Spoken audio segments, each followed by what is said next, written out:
Lock వేసుకుంటున్నా, మళ్ళీ దీంట్లో లాక్ వేస్తున్నా.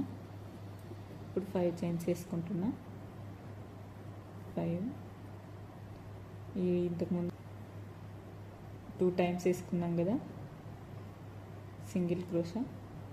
ఇప్పుడు మళ్ళీ ఇంకోసారి ఇక్కడ వేసుకుంటున్నా. ఇప్పుడు దీంట్లో బీడ్స్ యాడ్ చేసుకుంటా, స్మాల్ బీడ్స్.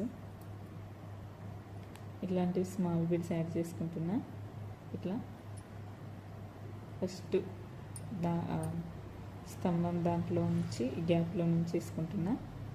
మళ్ళీ సెకండ్ దాని పక్కనే సెకండ్ దాంట్లో నుంచి వేసుకుంటున్నా. ఇట్లా మొత్తం ఆర్చ్ మొత్తం ఎన్ని బీడ్స్ పడతాయో అన్ని బీడ్స్ వేసుకోవాలన్నమాట, చిక్కు లేకుండా.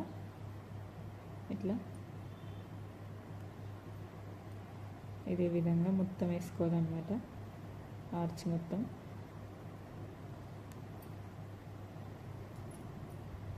ఇట్లా దాని పక్కన ఉంటుంది కదా, దాని పక్క వేసుకోవాలన్నమాట. ఇట్లా మొత్తం ఎన్ని బీడ్స్ పడతాయో అన్ని బీడ్స్ చూసి వేసుకోవాలి. ఇప్పుడు మళ్ళీ యాడ్ చేసుకుంటున్న బీడ్స్. ఇప్పుడు మనం ఎవరికైనా సలహాలు ఇచ్చామనుకోండి, అవి వాళ్ళు పాటిస్తే ఓకే, కానీ లేదంటే మనం సలహాలు ఇచ్చిన తర్వాత వాళ్ళకి నచ్చకపోయినా, మళ్ళీ మనం సలహా ఇచ్చినా వాళ్ళు చేంజ్ కాకపోయినా వేస్ట్ అనమాట. ఎవరికి సలహాలు చెప్పడం కంటే ఊరికే ఉండడం బెస్ట్ అనమాట. సలహాలు ఇస్తే అవతల వాళ్ళకి నచ్చితే ఓకే, నచ్చకపోతే చాలా మనకి ఇది అవుతుంది అనమాట. మనం చెప్పినా వాళ్ళు చేంజ్ అవ్వరు కదా, అందుకే ఎవరికి సలహాలు సూచనలు ఎవరికి ఇవ్వకూడదు అనమాట. ఇప్పుడైతే ఈ బీడ్ యాడ్ చేస్తున్నా, లాస్ట్ అనమాట. ఇప్పుడు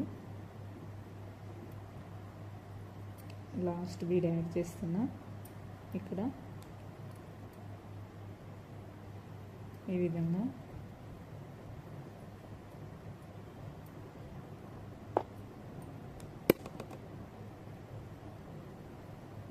యాడ్ చేస్తున్నా. ఇక్కడ మళ్ళీ మనం వేసుకున్నాం కదా బీడ్, ఇట్లా బీడ్ తీసుకొని మళ్ళీ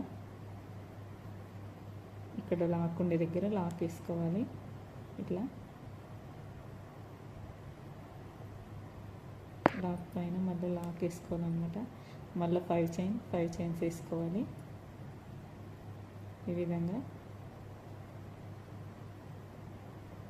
చూసుకొని లాక్ వేసుకోవాలన్నమాట. ఇట్లా చిక్కులు లేకుండా దారం చూసుకొని వేయండి.